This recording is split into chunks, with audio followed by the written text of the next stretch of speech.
Welcome back. It's our national orchestra and it's performed at some of the biggest events in recent history. Now the Royal Scottish National Orchestra has its own reason to celebrate. This year the ensemble is marking 125 years of music making. As preparations get underway for the new season, Amy Dunsmuir has been taking a look back at its history.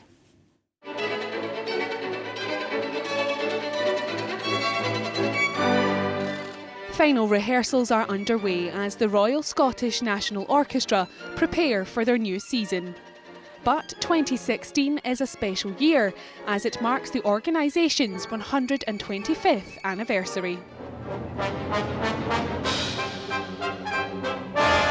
Over the last 125 years, the orchestra has sealed its place at the heart of Scotland's culture.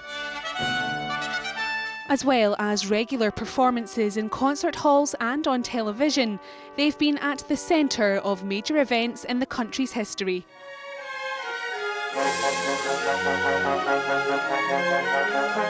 Since it was founded in 1891, the orchestra has grown in size and stature, something which can be seen throughout its archives, along with some of the more famous names it has influenced. He was just out of music college. He was a bit wet behind the ears, but it was what was known to become one of the UK's most famous composers, Gustav Holst, who was our second trombonist.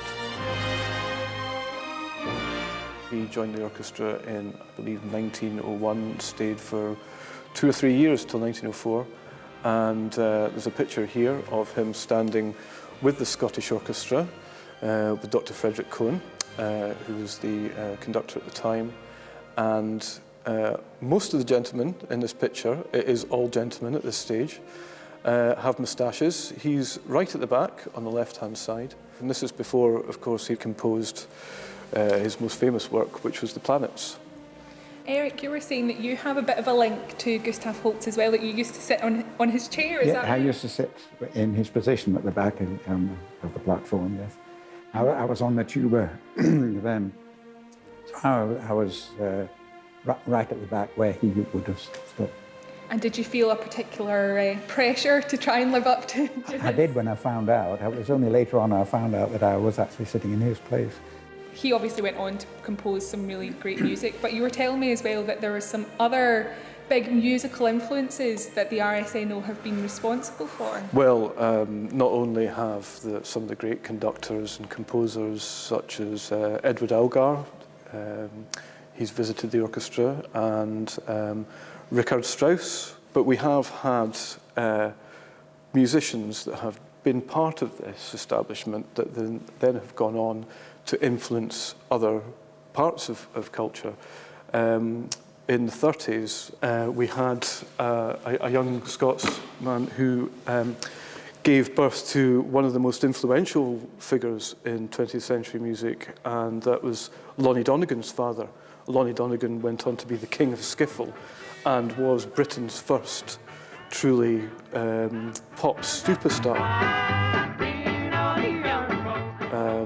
You know, in a very short period of time, he had 25 hits, and he went on to influence the likes of Paul McCartney and John Lennon, Jimmy Page from Led Zeppelin, Van Morrison, and none of this might have been possible had it not been for Lonnie Donegan being inspired to take up a career in music from his father, who was leader of our orchestra. While its illustrious history has been filled with good news, the orchestra hasn't been a stranger to heartache. The biggest loss came in 1962 when their home, the St Andrews Hall in Glasgow, was burned to the ground in a devastating fire.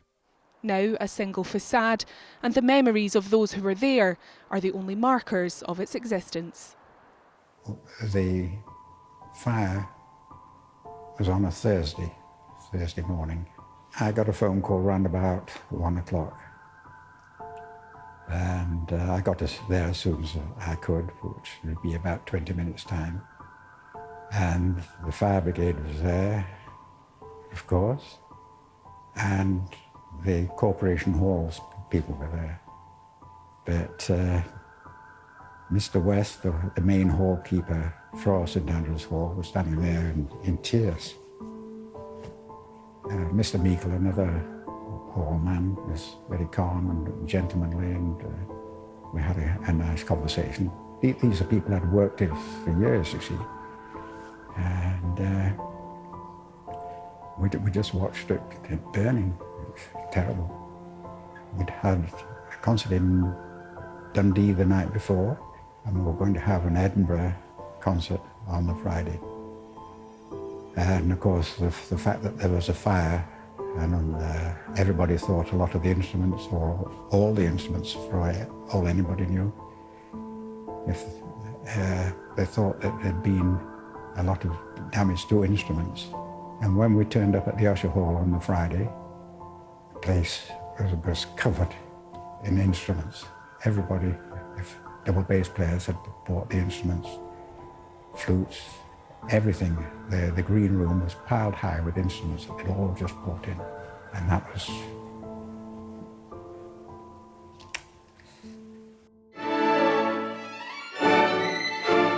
Now, in its new home at the dedicated RSNO Centre in the heart of Glasgow, things can only get better for the world-famous orchestra. Their new season will see a host of dates in venues around the world and some famous faces making their return. To be a part of that story of Scotland's National Orchestra is an honour, one that I think the first few times I played with the orchestra I was in my teens, and you don't fully understand the honour of things at that age. You don't always understand. I certainly didn't. So each year that I've come back to play with the orchestra, I actually value and appreciate the experience more and more. It's very, very well known orchestra throughout the world. So when the opportunity came for us to actually go to the US, there was a tremendous demand. Now, that was also enhanced by Nicky Benedetti's presence with us, and the fact that I've been living in the US for over 40 years now, so I've been touring in the US for a very long time. But the excitement, but the orchestra coming back for the first time in a very long time was palpable. Today's RSNO is about much more than just international concerts. In this century, the orchestra and those involved with it are doing their best to introduce classical music to people from all walks of life. There's a big portion of the population, I think, anywhere, who perhaps don't immediately say, oh yeah, I know all about symphony orchestras, or I've been to one recently, or something like that. But if you ask the same people, have you ever heard a symphony orchestra before? They might say no, they might say yes. Those that say no, I always ask them again, have you been to the cinema lately? And have you heard an orchestra play there? And they say, well, no, I don't think so. Well, of course you have, because almost every film has a symphony orchestra recording in it. And that's a big part of what we do as well. We've got in fact, our only Grammy that we've ever won, we've been nominated 6 or 7 times, but the only Grammy we've ever won as an organization was for the soundtrack to Alfred Hitchcock's film Vertigo, music by Bernard Herrmann. And so there is a relevance that we're trying to speak to all the time, and we do that. We're out in the community, we're working in schools, we're working in communities, and it's actually a huge part of what we do. We have a mission to connect with people through music, and that doesn't necessarily mean only the concert hall. Everything's online, everything's digital, so it's important for us to think of different ways to engage with the public. I mean, video gaming, that sort of thing is really up and coming. Film, music, we believe we have something for everyone. So, whether you handle Bach well or don't Bach handle at all, the RSNO plan to use their next 125 years to turn more of us into classical fans. Amy Dunsmuir, STV News. Fascinating stuff. On tomorrow's News at 10, Grant will be here reviewing all the week's big film releases. But for now, from everyone here on the news team, have a very good evening.